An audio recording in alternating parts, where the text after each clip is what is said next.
Pessoal, seja bem-vindo a mais um vídeo, mais um conteúdo para você nessa segunda-feira, gente. Notícias fresquinhas, direto de Brasília, bomba atrás de bomba, é isso aí, gente. Antes da gente ir para as notícias principais, peço para você se inscrever no canal caso você esteja chegando agora. E caso você já seja inscrito no canal, não esquece de deixar o like, gente. O dedinho para cima acaba ajudando demais aí, tá? E também comenta da onde você tá vendo o vídeo, qual sua cidade, qual seu estado, comenta aí que eu vou estar curtindo todos os comentários, tá? Lembrando que eu sou aqui de Pernambuco, e você, de qual cidade você é? Comenta aí o seu nome, da onde você que eu vou estar curtindo todos os comentários de vocês, gente. É isso aí. Bom, vamos para as notícias, que é o que interessa. E olha só isso, gente. Demissão do governo Lula. É isso aí. Eu vou iniciar com essa, porque o presidente do INSS acaba de ser demitido do governo Lula após ser exposto aí as fraudes, gente. É fraude que não acaba mais, pois é. Olha só essa bomba que acabou de acontecer diretamente da CNN Brasil. Vê só. 11 horas 28 minutos, atenção, em meio ao noticiário internacional te contamos que o presidente do INSS foi desligado do cargo. Ana Cristina Silveira assume agora, a partir desta segunda-feira de manhã, dia 13 de abril de 2026, Ana Cristina Silveira assume o comando do INSS. Pois é, gente, quadrilha que não acaba mais, é roubo que não acaba mais. E eu vou dizer pra vocês uma coisa, tá? O chefe dessa quadrilha vai ser desligado em outubro. Pois é, sabe o que é que vai acontecer em outubro, gente? Eleição. Pois é, o chefe da quadrilha petista vai ser desligado em outubro, e vocês que vai apertar esse botão, tá? Bom, vamos a mais notícia. Olha só, pela milésima vez, a Polícia Federal concluiu que o Bolsonaro não interferiu em investigações, gente. Isso eu tô dizendo por quê? Porque a Polícia Federal concluía, aí ia lá o Alexandre de Moraes disse: não, como é que é isso? Eu quero que faça um novo relatório. Não é possível que o Bolsonaro não tenha interferido. Aí ia lá a Polícia Federal e fazia outro relatório. Agora saiu o último, olha só. A Polícia Federal concluiu pela segunda vez que não há indícios de que o ex-presidente Jair Bolsonaro tenha interferido na corporação. O delegado que assumiu o caso rejeita a tese da Procuradoria-Geral da República de que achados em outros casos deveriam reabrir a investigação. Vale lembrar que essa investigação começou depois que o ex-juiz Sérgio Moro deixou o governo Bolsonaro, acusando o então presidente de tentar interferir na Polícia Federal. Você lembra? Toda aquela confusão que teve. Pois é, pela segunda vez a Polícia Federal diz que Bolsonaro não interferiu em nada, mesmo Alexandre de Moraes tentando arrumar qualquer coisa, gente. Tipo, não interferiu em nada, então me entregue outro relatório, porque não é possível que ele não tenha interferido. Aí já vai a Polícia Federal e entrega de novo o segundo relatório, gente. Pelo amor de Deus. É isso. Bom, agora preste atenção nesse vídeo e o que virou o nosso Brasil, gente. A gente não tem poder de compra mais. Olha só essa comparação que foi feita aqui. Preste atenção. Quem não entendeu isso ainda não entendeu a gravidade que o país está. Alguns economistas fizeram uma pesquisa e afirmaram que até 2030, se o Brasil continuar nesse ritmo, será impossível alguém da classe média comprar um carro zero. Classe média. E, por favor, entenda, esse vídeo não é sobre carros. Quando a gente pega valor de carro, para dar exemplo, é para você entender de forma fácil, mas isso é na esfera geral de consumo. O brasileiro ficou mais pobre porque o poder de compra não para de derreter. Nessa pegada, um carro popular, daqui a 5 anos, estará na casa dos 160 mil reais. Você tem noção de que com 15 dólares, se eu quiser fazer um café da manhã, eu compro leite, queijo, um pacote de café, ovos, manteiga, pão. Agora, no Brasil, com 15 reais, você não compra nem o pacote do café. E tem gente que ainda vai dizer que não se importa, não percebe a gravidade do que é não poder comprar um café da manhã porque o dinheiro não vai dar. É sobre isso. É sobre o que você vai colocar na mesa daqui a 5 anos. Pois é, gente, ótima comparação que ele fez aí, né, gente? Um Kwid em 2020, gente, custava 39 mil, como vocês estão vendo aí. E em 2026, o mesmo carro custando 83 35 mil, gente. Simplesmente triplicou de valor. E pior, é um carro de entrada, um carro que você entra e vê o quanto ele é pequeno por dentro, gente. Um carro que tem somente 3 parafusos, pois é, para segurar o eixo lá. Esse carro tá custando hoje 85 mil reais e em 2020 custou 39 mil reais. Olha essa diferença. Quanto mais o tempo passa, o nosso poder de compra vai ficando menor, gente. Esse daí é o poder do amor, né, gente? Deixar todo mundo na miséria. Só quem compra carro são eles, só quem compra casa são eles, só quem é da elite são eles. É o que aconteceu no caso da Venezuela. Deixou todo mundo pobre e só quem tinha dinheiro lá era o Maduro e a corte ao redor dele. Sempre foi assim e sempre vai ser partido de esquerda. Mas vamos para mais uma notícia aqui. Olha só, olha essa comparação das casas do Minha Casa Minha Vida feita por Bolsonaro e as casas da Minha Casa Minha Vida feita pelo Lula, gente. É simplesmente surreal. Olha só, esse da esquerda é as casas feitas por Lula, gente. Aquele padrão de antigamente, bem uma porta, uma janela e mais nada que isso, tá bom, gente? Agora, no outro lado, no lado direito, tem as casas feitas pelo Bolsonaro, que é aquele padrão mais moderninho, gente. Olha só como seu dinheiro foi invertido pelo Bolsonaro e como seu dinheiro está sendo investido pelo Lula. Preste atenção. Vocês viram as casas que foi mostrado anteriormente.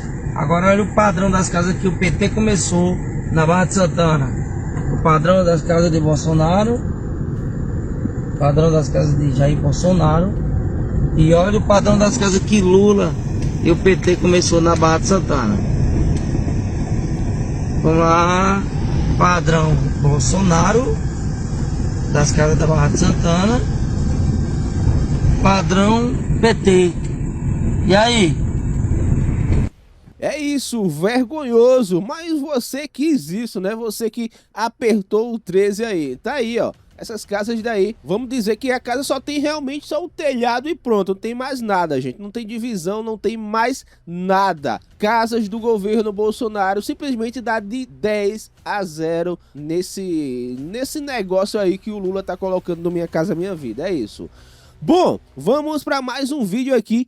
Olha só isso, gente. Este daqui é o presidente da OAB, tá? Não esse que tá na frente, tá? O que tá atrás. Vocês lembram que ele simplesmente disse que para resolver o problema do Bolsonaro era só dar uma bala na nuca. Pois é, o presidente da OAB. E agora foi descoberto por que Bolsonaro incomodava tanto ele, gente. Ele também tá metido no esquema de corrupção que tá o Alexandre de Moraes, a mulher do Alexandre de Moraes, e o Vorcaro. Pois é, o Vorcaro deu 27 milhões de reais a ele. Pois é, gente, ele também estava no meio, olha só isso. Esse aqui é o Felipe Santa Cruz, ex-presidente da OAB.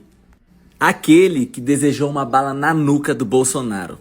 Que disse que o Bolsonaro deveria morrer e não ser preso. Que uma bala na nuca resolveria o problema. E adivinha na lista de quem ele estava? Pois é, Vorcaro pagou 27 milhões a ex-presidente da OAB em 2025. Já reparou que todos os figurões que desejaram ver o Bolsonaro preso ou morto estão envolvidos nos escândalos do Banco Master? Sabe por quê? Porque Bolsonaro oferecia risco para esses canalhas. Bolsonaro não era corrupto, não tem um traço de corrupção no seu governo. Bolsonaro sim era o presidente que poderia atrapalhar todas essas transações. Cada dia que passa fica mais evidente o porquê Bolsonaro está preso e esses canalhas estão soltos. É, gente, não é à toa que o Bolsonaro incomodava tanto as pessoas, a ponto das pessoas desejar a morte dela. Agora essas mesmas pessoas estão vendo à tona no caso de corrupção, no caso de lavagem de dinheiro e roubo do INSS. Tá aí porque o Bolsonaro incomodava tanto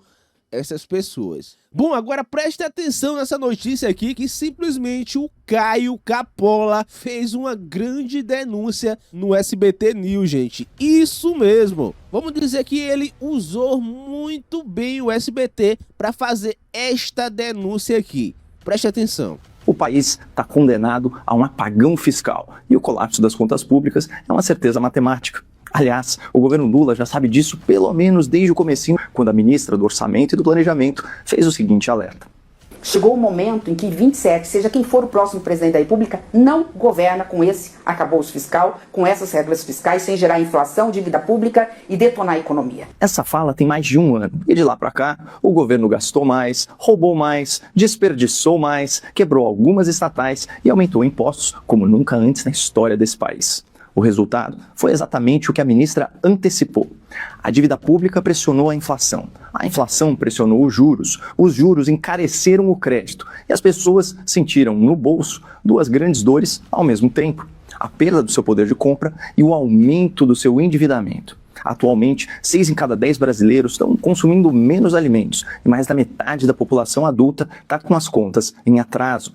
São 81 milhões e 700 mil pessoas inadimplentes, devendo em média R$ 6.600. Mesmo assim, Lula da Silva, o homem que deixou o país no vermelho, acha que deveria ser premiado internacionalmente pelo seu brilhantismo econômico. Vamos fazer a minha tese de economia. Eu não sei por que não me dão o Prêmio Nobel de Economia. Por que será? Talvez porque endividar o país para se manter no poder não seja uma política econômica eficiente e muito menos ética. Mas Lula não está nem aí para isso. Desesperado pela reeleição e apavorado com a sua queda de popularidade, o governo Lula pretende gastar em 2026 o que o Brasil economizaria em uma década da reforma da Previdência. Segundo o relatório da ARX, a previsão é que o pacote de bondades populistas nesse ano eleitoral ultrapasse os 740 bilhões de reais, incluindo novas despesas com assistencialismo social, torneira aberta no BNDES e incentivo ao crédito consignado. Isso significa que, nesse esforço para se agarrar ao poder, o governo petista vai gastar 139% a mais do que já gastou no ano passado, equivalente a 5,4% do PIB. Isso num país que opera no vermelho e acumula um déficit de 340 bilhões de reais em 3 anos, com uma dívida pública que já supera os 10 trilhões e que custa ao pagador de impostos mais de 1 trilhão de reais por ano, só de juros. Em outras palavras, Lula está sacrificando o futuro para maquiar o presente. E tudo que o governo do PT dá com uma mão, ele vai tirar com as duas daqui a alguns meses.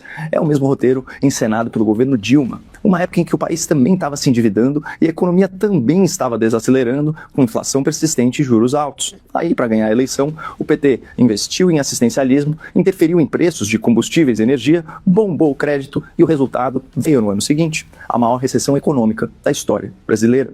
Portanto, esse pacote de bondades é, na verdade, uma herança maldita.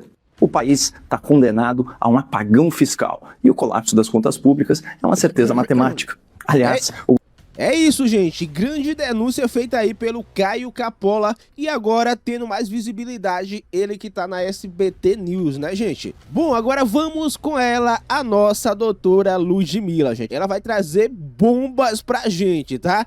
Olha só a bomba que ela vai trazer, gente. Preste atenção, já passo aqui pra ela. Fala, Ludmilla. Beleza, então vamos para a nossa pauta número 1, que a gente tem muita coisa para falar hoje. Claro, vamos começar, como sempre, com os desdobramentos do caso Master. Essa semana foi diferente. Não porque o caso Master ficou mais grave, não, mas porque o caso Master ficou mais íntimo, né? Os fatos chegaram perto demais, né? Se aproximaram muito perigosamente de pessoas que deviam estar acima de qualquer suspeita. E a pergunta que ficou no ar, né, ao final de 7 dias, é quando o Vorcaro resolver abrir o jogo de verdade, quando o passarinho resolver cantar, quem é que vai cair junto? Bom, vamos conversar aqui. Vou começar pela história que mais me impressionou na semana e que eu acho que não recebeu a atenção que merecia. A colunista Andresa Matais, do jornal Metrópolis, cruzou bases de dados de rastreamento aéreo com documentos oficiais. E o que a Andresa encontrou coloca o ministro Toffoli em uma situação muito ruim. Vamos ver aqui? Jato de Vorcaro voou à cidade de Toffoli ao mesmo tempo que escolta do STF. Isso aí saiu lá no Metrópolis.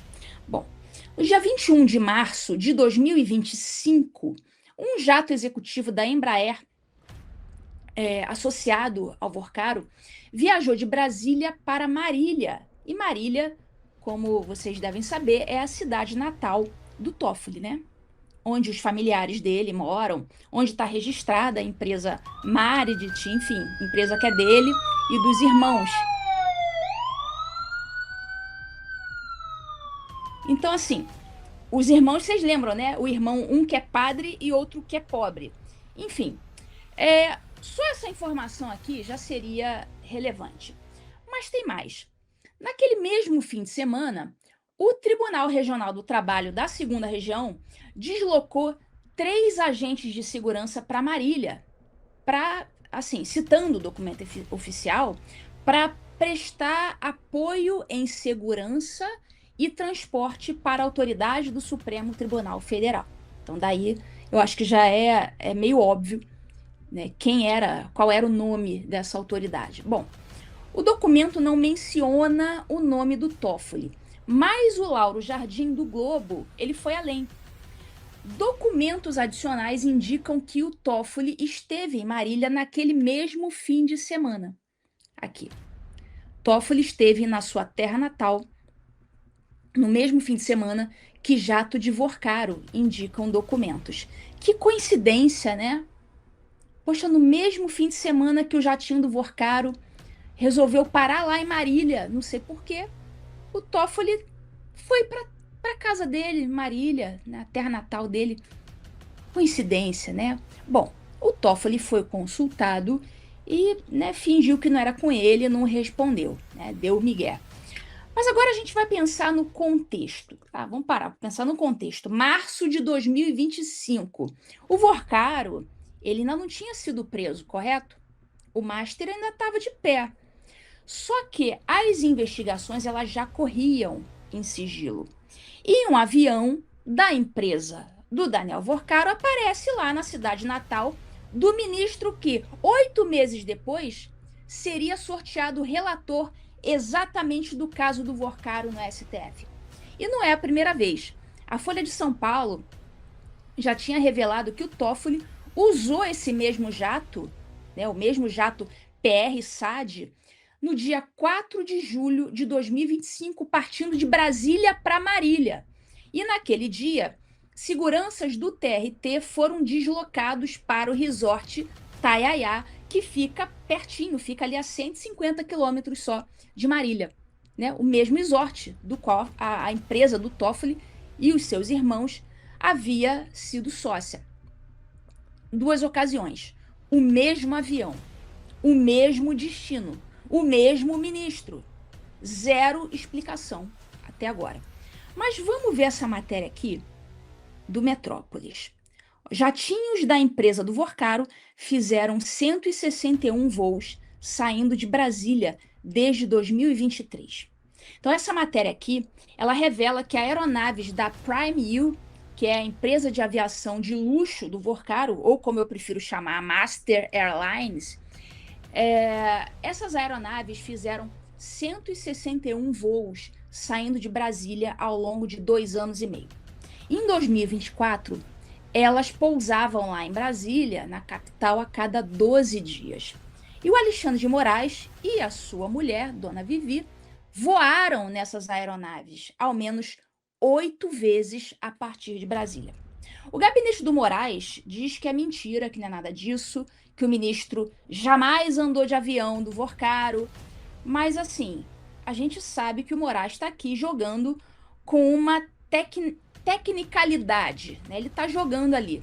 Fala, o ministro jamais viajou no avião do Vorcaro. Qual que é a malandragem aqui? De fato, os aviões não estavam no nome do Vorcaro, mas de uma empresa do Vorcaro. Então, olha só como eles tentam bancar o malandro, né? Não era avião do Vorcaro. Tá, era da empresa. Tá, não era no CPF do Vorcaro, era no CNPJ. Então, eles usam de uma tecnicalidade para enganar você. Então, de fato, o avião, claro, era do Vorcaro. Tá? Se é da empresa do Vorcaro, né, para cima de Moá, era do Vorcaro.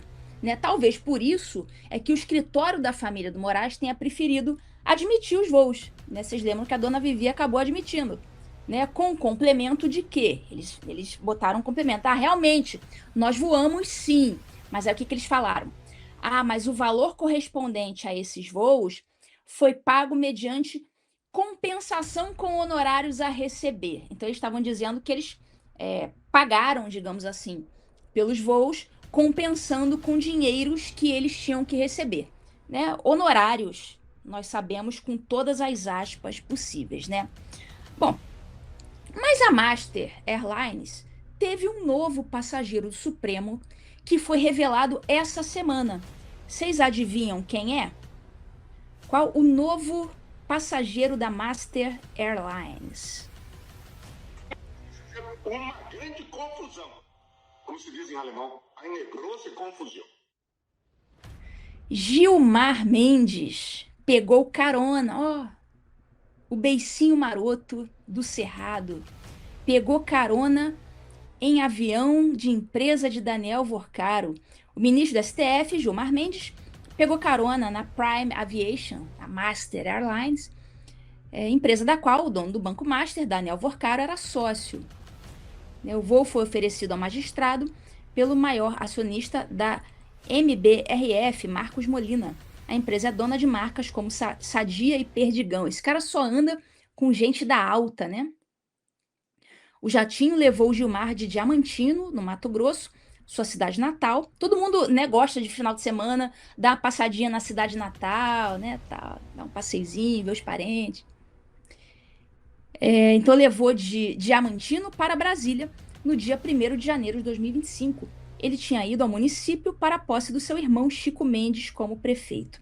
As informações foram reveladas pelo jornal Estado de São Paulo e confirmadas pela Folha. Então é isso aí, o beicinho maroto justificou isso aí como sendo uma carona. Peguei a carona. Quem nunca, né? Quem nunca pegou uma caroninha num jatinho? Quem nunca? Escreva aí no chat, né, se você já pegou uma carona de jatinho. Quem nunca? Né? Bom, o Gilmar negou ao Estadão ter conhecimento sobre a relação da aeronave com a companhia do Vorcaro. Ele afirmou ter aceitado uma caroninha oferecida por esse empresário aí, Marcos Molina, que é presidente do Conselho de Administração da MBRF, que é um grupo que resultou da fusão entre dois dos maiores frigoríficos do país, a BRF e a Mafrig. Mas, enfim, agora vamos voltar lá à besta fera, vamos voltar ao Alexandre de Moraes. Vamos ver aqui. Pagamentos declarados pelo Master a escritórios de Mulher de Moraes somaram 80 milhões em 2 anos. Outro lado. Barce de Moraes diz que informações estão incorretas e foram vazadas ilicitamente. Ministro não comentou. Dados da Receita indicam 11 pagamentos de 3,6 milhões ao longo de 2024, além de outros 40,1 milhões em 2025. Bom, a Folha de São Paulo, então, revelou que documentos da Receita foram enviados à CPI do crime organizado e esses documentos confirmam o Banco Master teria pago 80,2 milhões de reais ao escritório Barce de Moraes, o escritório da esposa do Alexandre, né, ao longo de 2024 e 2025, metade em cada ano. O contrato já era conhecido desde dezembro. A Malu Gaspar, do Globo, havia revelado que o valor global era de 129 milhões de reais em 3 anos, como vocês sabem, né, 3,6 milhões por mês. O escritório dizia que prestava consultoria jurídica ampla, né, 15 advogados, 94 reuniões, 3 escritórios coordenados e até agora a gente não viu. Eles apresentaram lá um manualzinho de compliance feito, sei lá, no Canva e disseram que aquilo ali foi o trabalho que justificou 129 milhões, né? Bom, não para cima de Moá, mas vamos continuar aqui. Agora, os dados da Receita, eles confirmam 80 milhões efetivamente pagos em 22 meses. Bom, a liquidação do Master, claro, foi um golpe para essa banca de advocacia tão próspera que é a banca da família do Moraes, né? Então, foi um baque essa quebra do Master, né?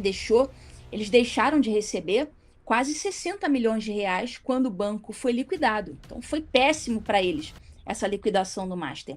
Se a liquidação não tivesse ocorrido, a família do Moraes ainda estaria recebendo seus honorários até hoje. Sim, aqueles milhõezinhos todo mês. Até hoje eles estariam recebendo. Só que, poxa, que pena, quebrou. Enfim. O escritório da dona Vivi contestou isso aí, chamou esses dados de dados incorretos, ela disse que os dados foram vazados ilicitamente. Já o Moraes não se manifestou. Mas o que ele fez no meio disso tudo? Ele ia ficar parado ali? Não, ele é artilheiro. Ele tinha que fazer alguma coisa e ele fez. E o que ele fez? Ele liberou para julgamento, no plenário do STF, uma ação do PT de 2021. Ó, 2021, tava lá parada, dormindo em berço esplêndido, uma ação do PT, a DPF 919, que era uma ação que pedia o quê? Pedia limites ao Instituto da Delação Premiada. Essa ação, ela estava completamente parada há quase um ano, sem movimentação. Bom, coincidência ou não, ela voltou à pauta exatamente quando o Vorcaro estava em negociações avançadas para fazer a delação dele. E delação essa, claro, que poderia atingir o próprio Alexandre de Moraes. Esse tema sobre essa ressurreição dessa ação vai ser objeto da nossa próxima pauta. Mas o que importa registrar agora é o efeito imediato disso. A defesa do Vorcaro entrou em pânico, porque agora eles estão vendo que se o Alexandre de Moraes conseguir tocar isso para frente, ele pode perder a delação. Né? Se isso passar antes da delação ser feita, né, ele pode acabar perdendo a delação dele. E ele, claro, ele quer voltar para as festas dele, né? Ele quer voltar para a vida dele, né? Bacana, mansões, festas, loiras, enfim, ele quer voltar para essa vida. Então ele está correndo. A defesa dele entrou em pânico e eles montaram, esses advogados, uma força-tarefa mesmo para entregar a proposta de delação antes de qualquer julgamento dessa ação aí. Então agora está todo mundo correndo. É o Alexandre de Moraes que quer correr com essa ação para se beneficiar, para blindá-lo, e o Vorcaro que quer correr com a delação para delatar antes do Moraes e o STF julgar essa ação aí. Tá todo mundo, tá cada um, como diria na gíria, né, que eu escutava lá na vara criminal, tá cada um fazendo seu corre, tá cada um correndo do seu lado. Agora vamos ver a parte que deixou o Brasil de queixo caído. Cadê? Ó, Master pagou ao menos 543 milhões a 91 escritórios de advocacia em 4 anos. Essa informação veio essa semana. O gasto do Banco de Vorcaro saltou de 40 milhões em 2022 para 262 milhões em 2025, quando foi liquidado o Barsi de Moraes. Ó, o escritório da esposa do Alexandre, esse fenômeno da advocacia, lidera a lista de escritórios com 80 milhões de reais recebidos em 22 meses. Bom, os mesmos documentos da Receita Federal e do COAF que foram enviados à CPI revelaram que quem mais recebeu dinheiro no Banco Master. Eles fizeram uma lista, né? E essa lista é de cair o queixo. Bom, tem o Michel Temer com 10 milhões em 2025, via escritório de advocacia. Né? Ele confirmou, ele não negou esse contrato, ele confirmou, mas ele contestou o valor. Ele disse que ele só recebeu 7,5 milhões por serviços de mediação. É aquele cara que faz o meio de campo e tal.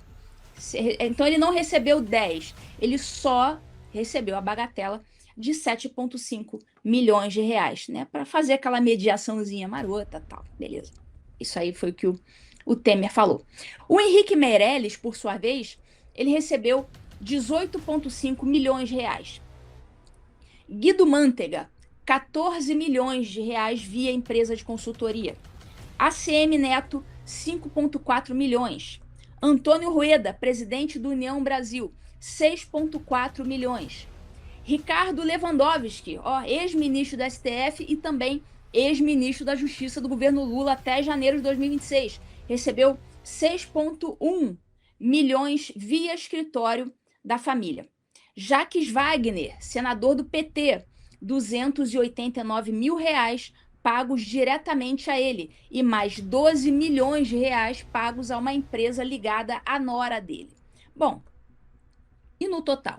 A Folha revelou que o Banco Master declarou 543 milhões em pagamentos a 91 escritórios entre 2022 e 2025. Gente, 91 escritórios. Mais de R$500 bilhão.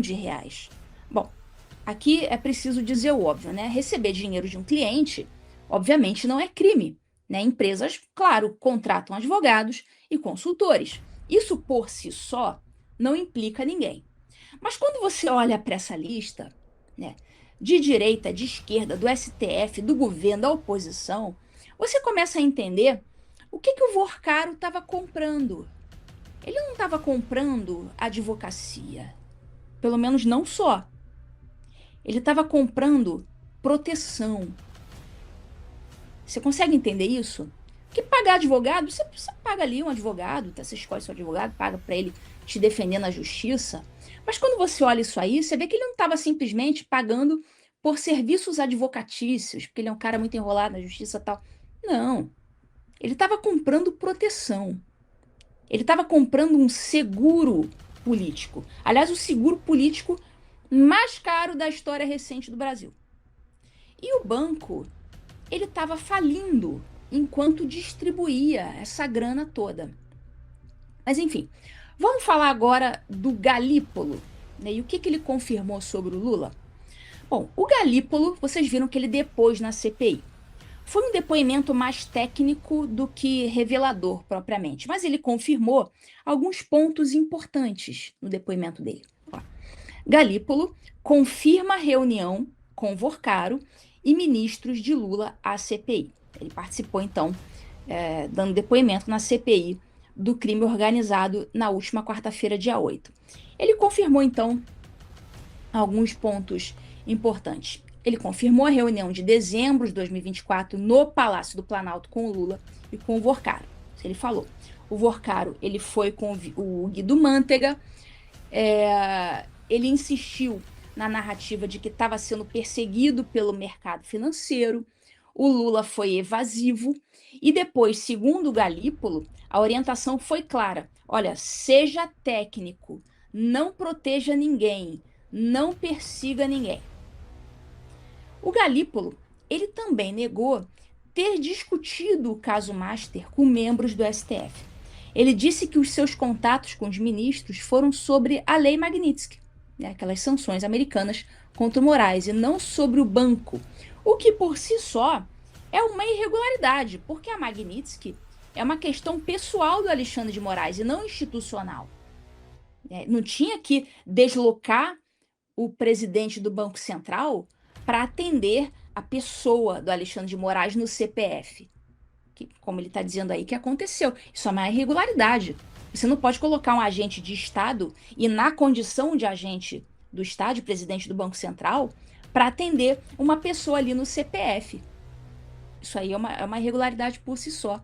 E, aparentemente, eles não acharam mal nenhum nisso. Mas, assim, o que dominou o noticiário naquele dia não foi o Galípolo, foi o Lula. O Lula deu uma entrevista ao portal ICL Notícias e revelou que havia conversado pessoalmente com o Moraes. E o que o Lula disse foi, no mínimo, incomum. Vamos ver. Exemplo, prejudica a imagem. Prejudica. Olha, obviamente que o companheiro Alexandre de Moraes sabe que prejudica a imagem. Veja, porque é muito simples você... Peraí que... Tá indo o som, mas não tá indo a imagem. Vamos tentar de novo. Exemplo, prejudica a imagem. Prejudica. Olha, obviamente que o companheiro Alexandre de Moraes sabe que prejudica a imagem. Veja, porque é muito simples. Você pode ter uma coisa que é legal, mas nas circunstâncias que acontecem aos olhos do povo, o povo trata como se fosse uma coisa imoral. E no ano político em que as pessoas vão tratar de dar muito destaque para isso. Veja, eu disse com o companheiro Alexandre de Moraes, eu vou dizer para vocês exatamente o que eu disse para ele. Tá? É o seguinte, você curtiu a biografia histórica desse país com o julgamento do 8 de janeiro. Tá? Não permita que esse caso do Vorcaro jogue fora a sua biografia. Sabe? Primeiro porque você não estava advogando no seu escritório há quase 15 anos. Porque você foi secretário da Justiça, você foi ministro do Temer, você estava fora. Sabe? Mas a sua mulher estava advogando, diga textualmente, a minha mulher estava advogando, minha mulher não tem que pedir licença para mim, ela faz a coisa. Eu só prometo que aqui na Suprema Corte, caso da minha mulher, sabe, eu me sentirei impedido de votar, qualquer coisa. Alguma coisa que passe para a sociedade, uma firmeza, sabe, que ele tem. Que ele tem. Agora, eu também sempre tento separar o caso da Suprema Corte do Vocaro. Primeiro, nós temos que pegar a bandidagem do Vocaro. Sabe? Já ele está preso. Mas ainda tem um monte de coisa a ser descoberta. O dinheiro, sabe, dos estados no BRB, sabe, envolvimento do BRB nisso, 12 bilhões que ninguém sabe de onde veio, que não presta conta. Sabe? Hoje é tudo bilhão. É tudo bilhão para um lado, bilhão para o outro. Antigamente era tostão, agora é bilhão. Então, isso não foi esclarecido. E é importante dizer quem é que estava envolvido nisso. Quem é que estava envolvido nisso? Depois que resolver esse caso, aí vai discutir a questão da Suprema Corte. Sabe, eu já conversei com muitos ministros a respeito disso, ou seja, é preciso uma explicação convincente para a sociedade. Essas coisas a gente não joga em cima do tapete achando que o povo vai esquecer. Isso vai ser utilizado. Se não tiver explicação convincente, tem que ter punição. Isso vai ser utilizado na campanha. Todo mundo tem que ter clareza que a extrema-direita vai utilizar o caso do Banco Master, envolvimento com a Suprema Corte, na campanha. E vão fazer pedido voto. Quem quiser caçar a Suprema Corte, vote tal deputado ou tal senador. Vai ser assim a campanha. Isso já está dito, isso já está explicitado. Agora, eu, como democrata, não deixaria de defender a democracia, em hipótese alguma. A Suprema Corte é uma instituição importante para qualquer país do mundo. Sabe? Se tem algum membro da Suprema Corte que cometeu um desvio, sabe? Esse cidadão sabe que paga o preço do desvio. Mas a Suprema Corte não pode pagar o preço. Mas é o que eles estão tentando fazer. Claro. E eles estão carimbando Alexandre de Moraes por causa do papel dele, que foi muito digno no 8 de janeiro. Sabe? Então é o seguinte, eu confio nas pessoas até prova em contrário. Eu nunca acho que alguém é culpado antes de ter prova concreta. Agora, não é correto. Não é correto. Uma vez tinha 5 ministros da Suprema Corte em Nova York e os bolsonaristas correndo atrás deles, eles ficaram presos dentro do van. O meu amigo Lewandowski estava lá, eu falei, Lewandowski, você com a sua história, você não precisava passar por isso, cara. Você não parar de recusar convite para ir para a Europa, para ir para os Estados Unidos. Sabe? Não precisa viajar tanto, sabe? Fica um pouco no Brasil.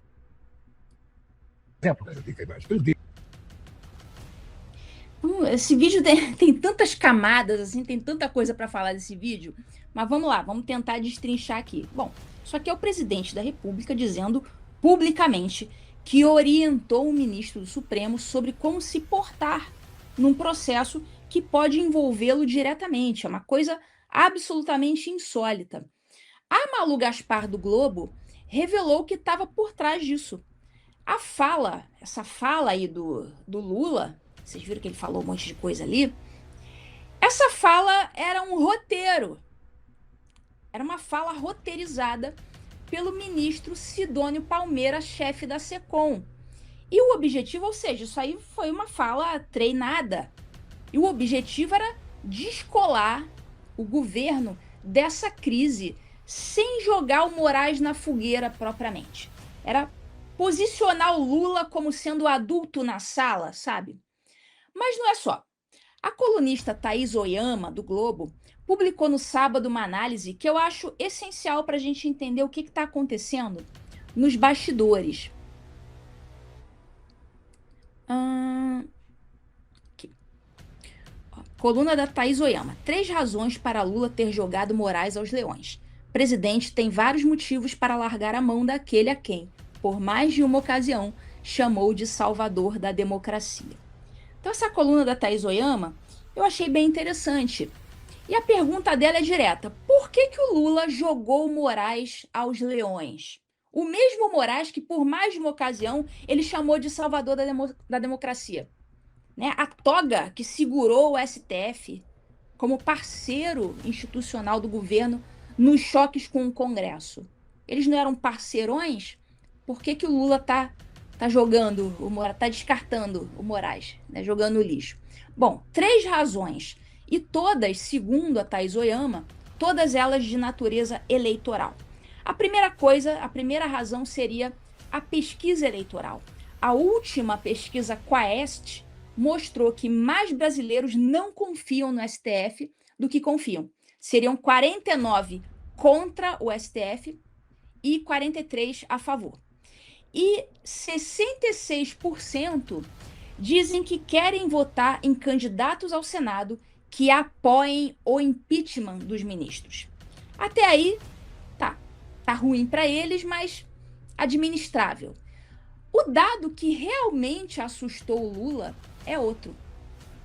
59% dos brasileiros veem o STF como aliado do governo. Ou seja, o STF está impopular E o STF impopular arrasta o Lula junto com ele na impopularidade.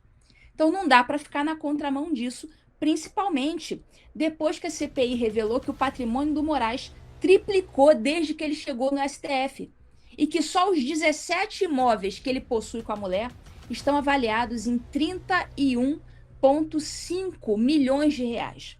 E foi nesse contexto que o Lula disse ao vivo que quem quer ficar milionário não pode ser ministro da Suprema Corte. Vocês conseguem imaginar o Lula falando isso? Quem quer ficar milionário não pode ser ministro da Suprema Corte.